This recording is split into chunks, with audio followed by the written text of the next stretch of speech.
The millennium, she be here now, alright. Hey, How are you? Happy Sunday. We're occupying the garden, the learning garden here in Venice High School.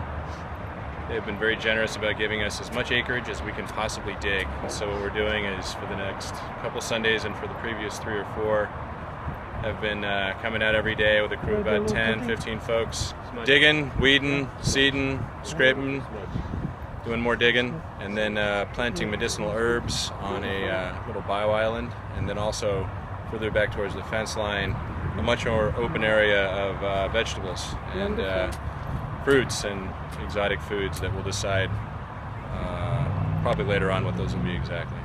But yeah, stop by anytime, Sunday, 11 o'clock, learning garden at Venice and Walgrove. And this is Mike Whitman.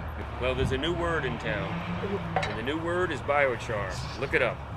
Biochar, B-I-O-C-H-A-R. It's a soil amendment that's extraordinaire. And we're using it in the garden. Yes, it's carbon negative. Yeah. Creates a home for microbes to expand the soil's richness. Wonderful. It holds the moisture and the nutrients, and it cuts runoff by 80%.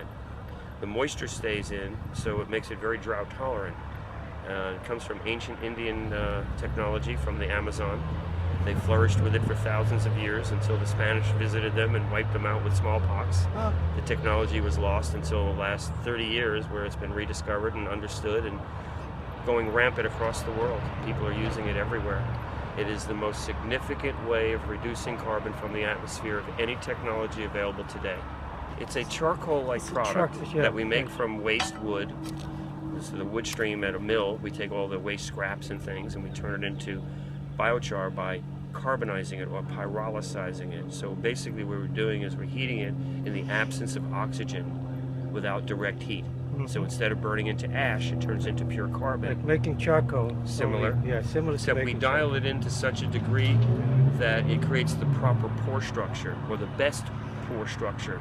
Because you can take charcoal out of your fireplace, or from the wood that you burn, and some of it will be okay and some of it won't. It'll all be positive, but the way we're making it, it just uniformly makes it great across the board. So all of what we make is in excellent porous quality.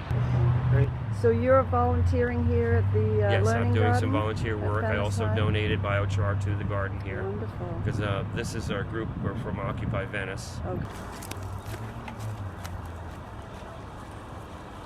Wes Eads. I'm here with Occupy Venice and other volunteers at Venice High School, and we're working on the learning garden. We inherited a little piece of land out here which was weed infested and not getting the attention that it needed, and we started with 3 of us and it grew to 7, turned to 13 to 26, and today we got about 20 volunteers out, and what you're seeing here was absolutely nothing but weeds. And now we have the raised bed. We have what is going to be a medicinal garden where they're going to use it to teach the children about using natural medicine. We're going to grow organic vegetables.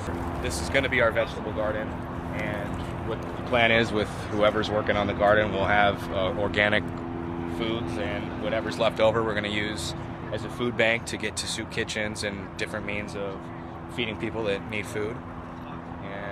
Also use this as a tool to just teach people about farming. I'm not a farmer, I don't know anything about gardening, but each time I come out here I learn a lot of stuff, and it's actually probably the most fun I have all week. I think everybody says the same thing once they come here, and it's just I think just the beginning of many other projects. I think we're going to try to do a lot more gardening. It's very empowering to grow your own food, and it feels pretty damn good. We had a nice thing going on before we ever got here. I mean, people have their plots here and they can grow their own vegetables, and they have a succulent garden down over there, and they have classes every day, Tai Chi to meditation to gardening and pruning. So they got a pretty nice operation. We're just trying to help out.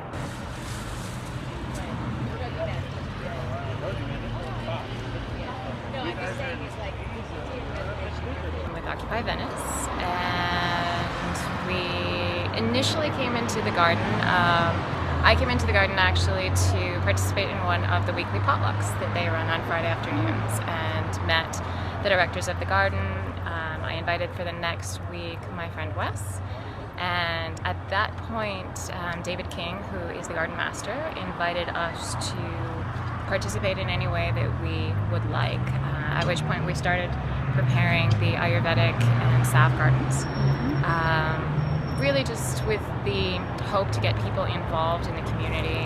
One of the things that Occupy has been working on is giving people in the community or providing them with an outlet, with a constructive project to work on, sort of channel some of the energy that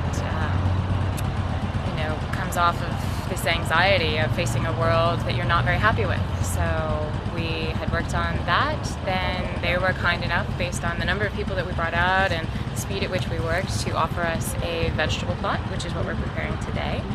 And one of the things that Occupy is very, very concerned with and is working very hard on is actually working with permaculture groups, with organic gardeners, to inform people about the importance of the food source and just areas within their communities where they can go and learn and work and produce food for themselves to eat and sort of create the world which they want to live in. No more steal the apple from the garden.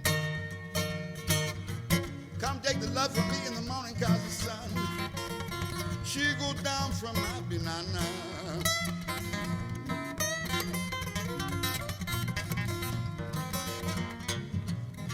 How come the crazy man from the island